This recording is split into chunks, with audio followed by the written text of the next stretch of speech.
Welkom by Stellenberg Gemeente se daaglikse oordeenkings. Ons nooi jou graag uit om saam met ons op reis te gaan as geloofsgemeenskap. Nader aan God, nader aan mekaar, om 'n verskil te maak in die wêreld en om voortdurend te vernuwe. Vandag is Maandag 3 Maart en hierdie week is ons op reis na komende Sondag as ons eerste Sondag van lydenstyd, waar ons Sondag na Sondag en week na week een van die 7 kerse doodblaas op pad na Paasnaweek. Vandag se teks is Genesis 3 vers 19. Stof is jy en jy sal weer stof word. Jy sien, lydenstyd is nie net 'n tydperk om die lyding van Jesus te gedenk of net daarop te fokus nie, maar om 'n deelgenoot van Jesus te wees in sy lyding.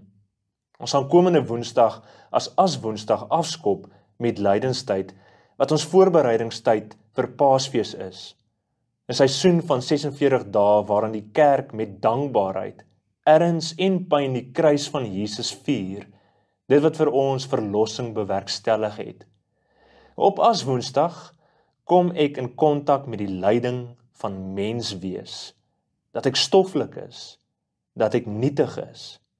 Van die oomblik wat ons moeder se baarmoeder verlaat het ons die sterwensproses begin. Die kwesbaarheid van my menslikheid, my verliese, my vlees, sonde.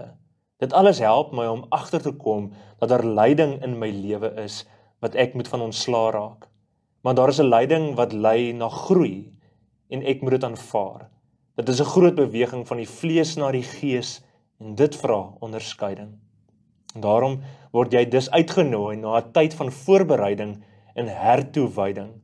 Ons maak plek om God, onsself en ander mense te kan hoor. Die geestelike dissiplines en gewoontes wat spesifiek met lydenstyd vereenselwig word, is vir ootmoediging en skuldbelydenis. Dit is so 'n voorreg om in 'n kerkseisoen deel te neem wat al vir eeue deur ons geloofsgenote gebruik word. En ons vier lydenstyd met 'n bewustheid dat broers en susters in gemeentes oor die wêreld heen dit saam met ons vier. En hierdie tyd bied 'n geleentheid om gestroop te word van al die onnodige stemme en invloede wat ons aandag aftrek van Christus in ons lewens. Die kruis herinner ons weer en weer dat daar geen skeiding is tussen God en ons nie, want die skeiding is gestroop. Kom ons bid saam. Here, berei my hele menswees voor vir hierdie seisoen op pad na die kruis. Amen. Baie dankie vir vandag se saamreis. Gaan loer gerus na ons webtuiste by www.stellenberg.co.za om op hoogte te bly van ons gemeentestories en aktiwiteite. Stellenberg Gemeente, oor grense heen.